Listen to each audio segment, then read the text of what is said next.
It was a night like any other. The crowd was thin and my tip jar was 3/4 empty. That is, unless you're one of those crazy optimists, then I guess you'd say the jar was 1/4 full. I was playing a soft, sultry blues when suddenly the smell of furniture polish filled the air. It was a dark, smoke-filled bar and my head was spinning from the night before.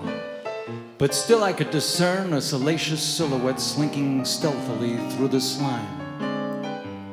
She was tall, blonde, and had the chiseled features men have gone to war for. Her wicked smile stretched ear to ear. Her legs went clear up to her shoulders. Her breasts were like 2 large cassava melons. Man, she was ugly. But there was something about her that made me want to get to know her in every sense of the word. She came closer and put some money in my tip jar. I noticed there was a $100 bill. Not exactly chump change. I hadn't seen that kind of swag since before rap music became mainstream. I looked at the money, I looked at the broad.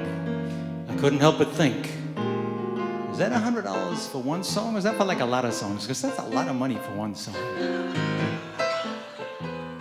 She blew some smoke in my face and said, "What's your sign?" Not knowing much about astrology, but not wanting to seem unsociable, I said the first thing I could think of. Feces. This must have been the correct answer. She was still there. She moved closer and said, "Hey, big boy, I like the way you tinkle on those ivories." I'm sure she meant tickle those ivories, but it had been a long set and I had been drinking a lot of beer. I heard tinkle.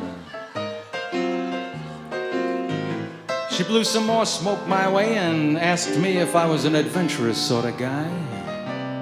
I said, "I've been around the block, burned some candles at both ends, I know the score." I said, "Yeah." I saw a hint of doubt creep across that cat-like face of hers. I said, "Yeah, I know what adventurous is. The first guy to see this white round thing drop out of a chicken's ass cracked it open and saw this gooey slime dripping out of it and said, 'Yum, let's eat it.' That guy was adventurous." Her lips parted, and for the first time I noticed one of her front teeth were missing. I found it somehow alluring. She said, "So you're a philosopher. I like philosophers. Philosophize for me." I didn't know if she could see the sweat pouring down my soul. I was on the spot. So I reached deep down into that dark chasm I call my mind and pulled out some well-hidden thoughts I had been chewing on since Y2K ended life as we know it. I asked her if she wanted to know why the world was in such bad shape. She said, "Lay it on me." I said, "For the last few years, every time they would show something really dangerous on television, they would use the disclaimer, 'Don't try this at home.' Before that, all the idiots of the world would try it at home. And that successfully weeded out the population. And because of that disclaimer, we are currently being overrun with idiots." Think about it. There was a long and thoughtful pause. And then she said, "Shut up and play me a song. Play like you've never played before. Play good."